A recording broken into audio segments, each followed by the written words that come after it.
اعوذ باللہ من الشیطان اللعین الرجیم بسم اللہ الرحمن الرحیم اللہم صلی علی محمد وآل محمد۔ السلام علیکم۔ السلام علی الحسین ولا علی بن الحسین ولا اولاد الحسین ولا صحاب الحسین۔ ناظرین، میری ویڈیو اچھی لگے تو لائک اور سبسکرائب کر لیں۔ آج 5 شعبان حضرت امام زین العابدین علیہ السلام کی ولادت بسعادت۔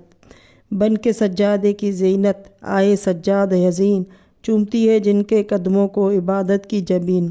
دوست کا کیا ذکر ہے، موذی کو یہ کہنا پڑا، انت زین العابدین انت زین العابدین۔ ابو محمد حضرت امام زین العابدین علیہ السلام۔ حضرت امام زین العابدین علیہ السلام پیغمبر اسلام حضرت محمد مصطفیٰ صلی اللہ علیہ وآلہ وسلم کے چوتھے جانشین، ہمارے چوتھے امام اور چاردہ معصومین کی چھٹی محترم فرد ہے۔ آپ کے والد ماجد شہید کربلا حضرت امام حسین علیہ السلام تھے اور والدہ ماجدہ جناب شاہ زنان عرف شہر بانو تھیں،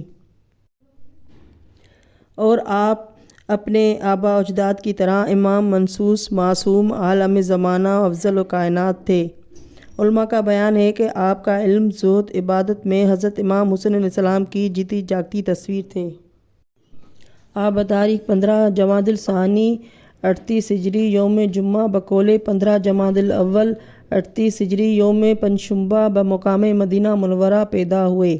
علامہ مجلسی تحریر فرماتے ہیں کہ جب جناب شہر بانو ایران سے مدینہ کے لیے روانہ ہو رہی تھی تو جناب رسالت مآب صلی اللہ علیہ وآلہ وسلم نے خواب میں ان کا عقد حضرت امام حسین علیہ السلام کے ساتھ پڑھ دیا تھا، اور جب آپ وارد مدینہ ہوئیں تو حضرت علی علیہ السلام نے امام حسین علیہ السلام کے سپرد کر کے فرمایا کہ یہ وہ عصمت پرور بیوی ہے کہ جس کے بطن سے تمہارے بعد افضل اوصیاء افضل کائنات ہونے والا بچہ پیدا ہوگا۔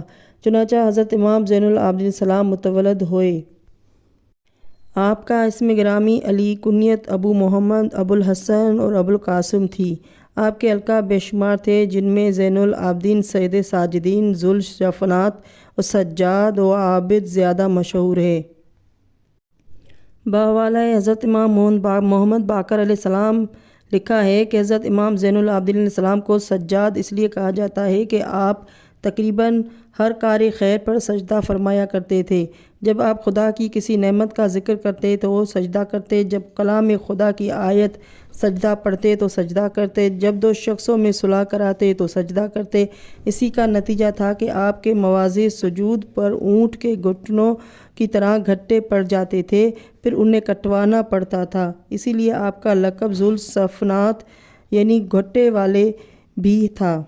علامہ شبلی جی کا بیان ہے کہ امام مالک کا کہنا ہے کہ آپ کو زین العابدین کثرت عبادت کی وجہ سے کہا جاتا ہے۔ حضرت امام زین العابدین علیہ السلام ایک شب نماز تہجد میں مشغول تھے کہ شیطان اژدہے کی شکل میں آپ کے قریب گیا۔ اس نے آپ کے پائے مبارک کے انگوٹھے کو منہ میں لے کر کاٹنا شروع کیا۔ امام جو ہمہ تن گوش مشغول عبادت تھے اور آپ کا رجحان کامل بارگاہ ایزدی کی طرف تھا، وہ ذرا بھی اس کے اس عمل سے متاثر نہ ہوئے اور بدستور نماز میں منہمک و مصروف و مشغول رہے۔ بالآخر وہ عاجز آ گیا اور امام نے اپنی نماز بھی تمام کر لی۔ اس کے بعد آپ نے اس شیطان ملعون کو تماچا مار کر دور ہٹا دیا۔ اس وقت ہاتف غیبی نے انت زین العابدین کی 3 بار صدا دی اور کہا بے شک تم عبادت گزاروں کی زینت ہو۔ اسی وقت سے آپ کا یہ لقب ہو گیا۔ اب علامہ ابن شہر آشوب لکھتے ہیں کہ اس اژدہے کے 10 سر تھے، اس کے دانت بہت تیز اور اس کی آنکھیں سرخ تھیں اور مسلح کے قریب سے زمین پھاڑ کر نکلا تھا۔ ایک روایت میں ہے کہ اس کی وجہ یہ بھی بیان کی گئی ہے کہ قیامت میں آپ کو اسی نام سے پکارا جائے گا۔ اللہم صلی علی محمد وآل محمد۔ ناظرین، میری ویڈیو اچھی لگے تو لائک